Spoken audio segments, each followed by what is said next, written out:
Hello, welcome back to Box to Lights.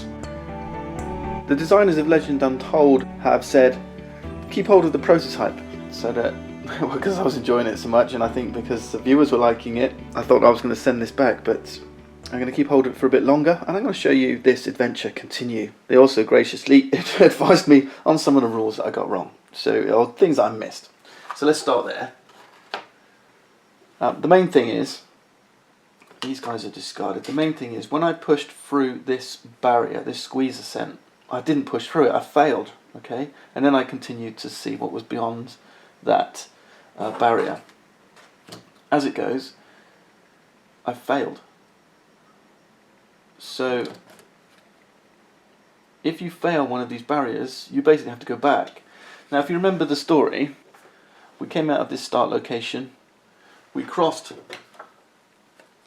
a chasm of stalactites, which was from this obstacle here. We fought some goblin drunks from this obstacle here, and then we faced the barrier.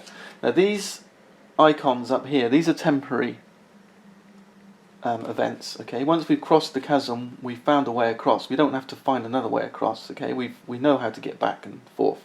So this gets discarded. Once we've killed the goblin drunks, we don't have to fight them and kill them again. They've gone. But these icons that are actually in and on the map are permanent. Okay, even if we make it through them, they're still permanent. But as it stands, we failed this one, and we have to retrace, and we're back here in this location. Which means we don't get the rewards that were beyond this barrier, and we don't continue our adventure, and we don't rest up even in this campsite. As it goes, we can still rest, and we did rest, but instead of resting here at the campfire, we're going to rest back here at the start in our recuperation phase. So how does that affect things? Well, this was our loot from defeating the goblins, wasn't it? They stay there. This was what we drew from the adventure checks. I'm just going to shuffle this back in. And recuperation now is because we haven't got the campfire. If you were at a campsite, then when you're restoring your drained talents, you can, I spent 1 time to do so. If you're at a campsite, you can spend 1 less time. You can only benefit from the campsite once. I failed to do that, but it doesn't matter. I'm back here anyway. The other thing is, I used, so this is fine, that's all restored. I did use the Mighty Throw, which said, treat the axe as a ranged attack. Drain the axe after use, which I forgot to do. So draining the axe would have done that, right? Not exhausting it, but draining it. So I might actually spend 1 more time and undrain my axe. Now actually maybe I won't. Maybe I'll try and get back up through here. Use the campsite to undrain my axe because it uses 1 less time. But I'm definitely going to try and use my caving now to get through this obstacle once more. So this squeeze ascent. Because we've been this way before, we're not revealing these. These only get triggered when you reveal a location. So what I'm going to do, actually I'm just going to mark the location here of where our forge hand is. This is one of the Heroes of Mist 4 miniatures from NSKN. So apologies to them for, although a little bonus for them. What we're going to do is we're going to attempt this barrier again. So we're going to move up. Remember, we don't have to reveal these this time. We're in a nature environment, which is what this otter shows. I don't have anything that's going to benefit me here. This is more benefit of having a party of adventurers, you see. I'm going to use my caving ability. This is the thing I should have had last time. This one says +2 to your climb test. The climb is a 14 test, and we'll be using our brawn. So it's brawn, gives us a +2. So we've got +4 and we're looking for a 14. So 10 off 3 dice. Let's see what we can do. What are we looking for? 10 from 3 dice. 13. Yes, a good roll. A good roll. Okay, we've made it into our location. Now we get to figure out what's in this location. And it is an obstacle. Great. Not making it easy. A stalagmite maze. Okay, so we've gotten through the stalactites. Now we're facing some stalagmites. This obstacle is going to behave exactly the same as the other obstacles. Right, this one here. We face it once and then it goes away, unlike barriers. So that's the difference between obstacles and barriers. Barriers are permanent. Okay, this one's now solved, so he's tilted sideways to show that we resolved that barrier. These are permanent, these are temporary. Alright, let's see then. We've got a stalagmite maze. A maze of stalagmites stretches before you. If not triggered, you will avoid it with a spot IQ check or disarm it using a balance grace check. Triggered, these are things that happen when you are careless. We do have a lantern which provides light. I'm going to put a die on it to show that this is one recuperation step so far. We climbed through the squeeze ascent. If we succeed here, then we are careless and lose a time. If we succeed here, then we come through and we're bold. If we come through here, then we are alert. And what does the heart do? We take a wound, yeah. So we're bold. Alright, so we don't get this +1 because we're bold, we're not alert. Alright, that makes sense. So we've got a +1 on here.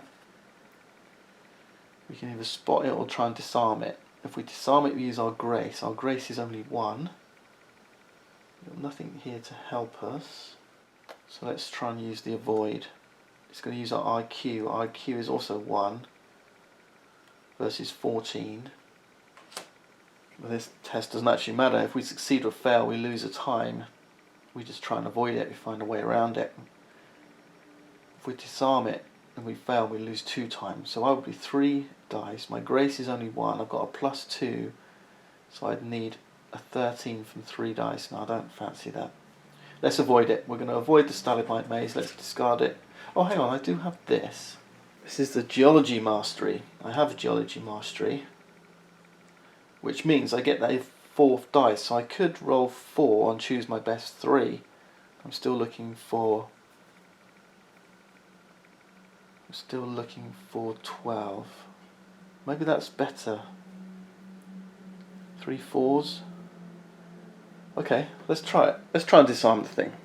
Why not? This is what adventuring is about. So we've got a +1 from the light. We've got a +1 from grace. That's 2. We get 4 dice. We get to choose our best 3 because of our mastery. So we're looking for 13 from 4. Yeah. Oh wow, awesome. Well, that's good enough. What a roll. 12, 17, yeah. So we avoided, or disarmed rather, we disarmed the stalagmite maze. We used our balance. Okay, I think I can see a narrow path through. So we traced our way through it. Excellent, good. We're doing really well. Our dice are working in our favour at the moment. Okay, now I'm going to recuperate. So we stop. This trick goes up to 2. We get to spend 1 time at the campsite to regenerate this. That's cool. Now we're ready to move on. We're not making best use of our lantern, are we? We've got one more turn, so let's push on, and I think we'll go through this. This is darkness here, isn't it? The key here is it's always the light of the card you're leaving, not the card you're moving into. Let's spend 1 time to sneak.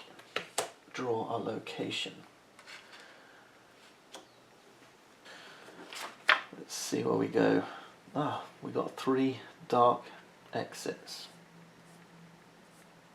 So where should we go? Let's put it this way. Alright.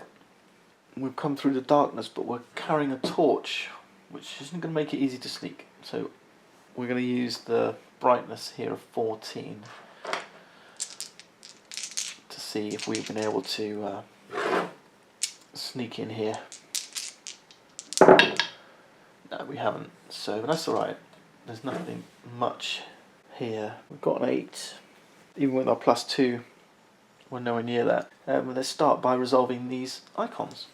So remember, we don't look at these just yet until we get into the location. The green ones tell us the kind of environment, so we're in a reptile environment.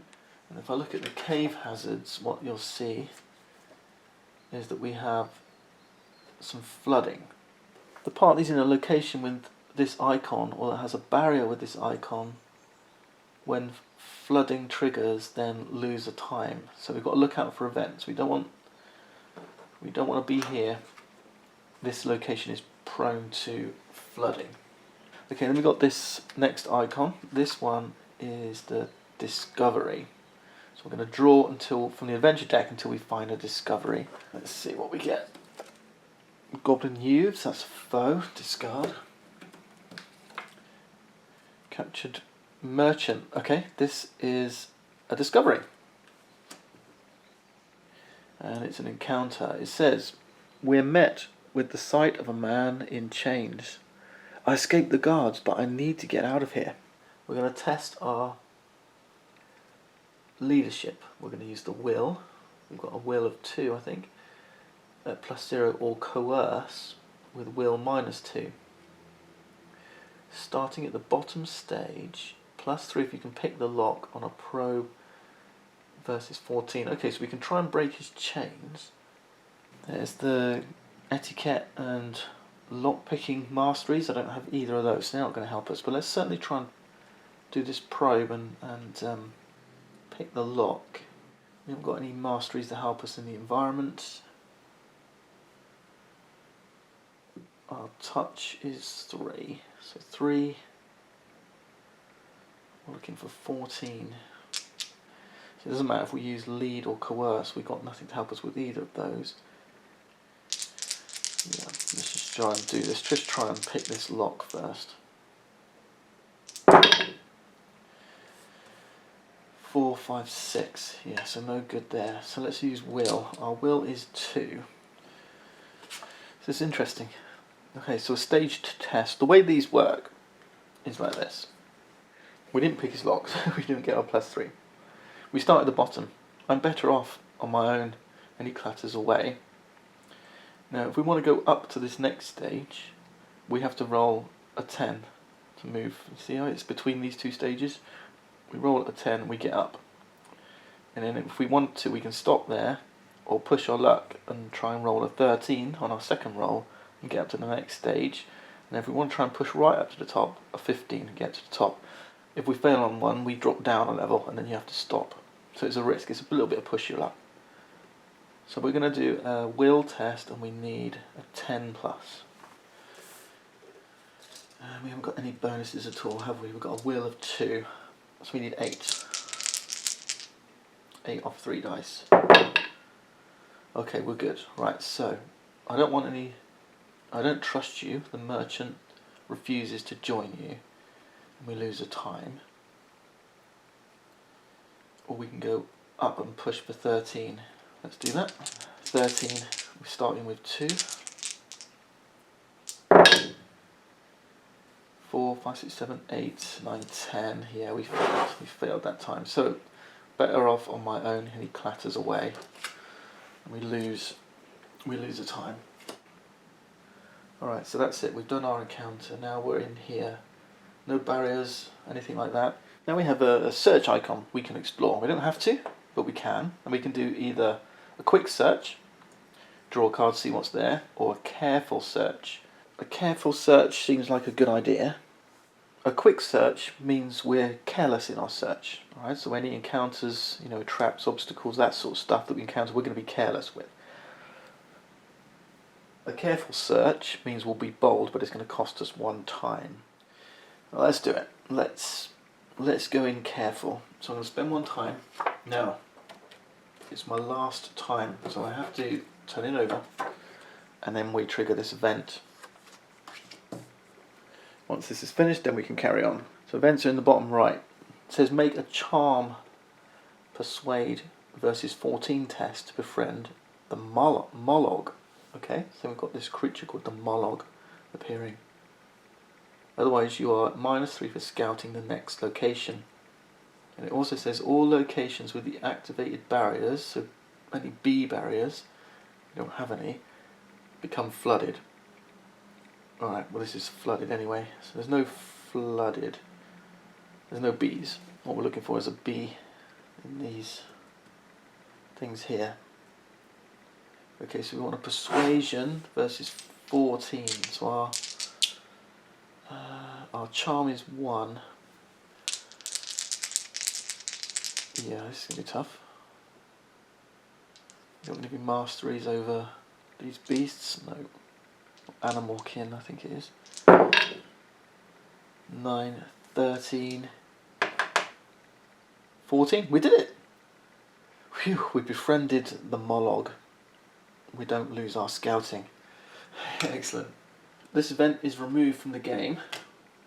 These get reshuffled. You don't need to shuffle them because you've not seen them, but reset. So now we've got 5 time cards. Yep. And now we can carry on. So we were searching. We draw 3 search cards, and we are now alert. Is that right? Oh, yeah, we're alert because we did a careful search. And remember, foes and trials are going to get discarded. So what have we got? Oh, that's our tattered map. That's one of the things we're looking for. Nice searching. That's a trap. Okay, we're not careless, so this isn't. Oh, that was lucky. If we were careless, this would have triggered and done wounds and failed, and yeah, nasty. And then we've got a trial, right? We discard that. Okay, so first off, we've got to get through this trap. We found a loaded rockfall. A net of rocks links to a vine hidden in a crack. If not triggered, it wasn't, will we avoid or disarm? Now we're alert, so we've got +3, and we've also got our lantern, remember? This is the last turn of having it, which gives us our light. So they've got +3, +2, we've got +5 already, and we can do balance, disarm. Well, we're definitely going to do disarm, aren't we? We've got touch. Touch is a 3 on the forge hand. So we've already got 3, 4, 5, 6, 7, 8. And we're looking for a 16. So 8 of 3 dice. We don't have the trap mastery. Yeah. 5, 9, 12. Easily done. Success. This is discarded. And we're doing really well, guys. We've found our first piece of treasure. Excellent. But we are going to lose this now. Whew. We're moving on. Join me next time as the adventure continues.